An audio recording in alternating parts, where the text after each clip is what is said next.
নমস্কার, আপনারা দেখছেন দৃষ্টিভঙ্গি। আমি মধুরিমা রয়েছি আপনাদের সঙ্গে।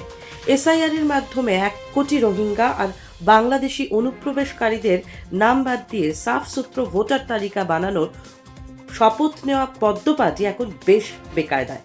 কোথায় রোহিঙ্গা আর কোথায় বা ভোটার তালিকায় অনুপ্রবেশকারীদের আধিক্য? উল্টে এসআইআর পর্বে এখনো পর্যন্ত যত সংখ্যক ভোটারের নাম বাদ দেওয়ার সম্ভাবনা তৈরি হয়েছে তাতে শঙ্কিত বিজেপি। আর তাই মহারাষ্ট্র দিল্লির মডেলের ভিন রাজ্যের মানুষকে বাংলার ভোটার তালিকায় অন্তর্ভুক্ত করিয়ে পালে হাওয়া তোলার প্রক্রিয়াও শুরু করে দিয়েছে গেরুয়া শিবির। বিশেষ করে রাজ্যের শিল্পাঞ্চল অর্থাৎ আসানসোল, দুর্গাপুর, ব্যারাকপুর এবং হুগলির বিভিন্ন কেন্দ্রে যেখানে বড় সংখ্যক হিন্দিভাষী মানুষজন রয়েছেন সেখানে এই ছক রূপায়ণে জোর দেওয়া হয়েছে বলেই অভিযোগ।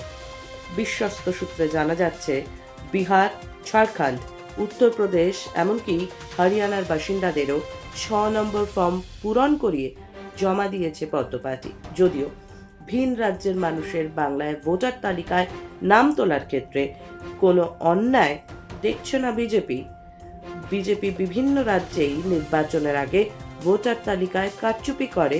তৃণমূল কংগ্রেস এই অভিযোগ দীর্ঘদিন ধরেই করে আসছে। এখন প্রশ্ন, তৃণমূলের এই অভিযোগকে কি পুরোপুরি অসত্য বলা যায়?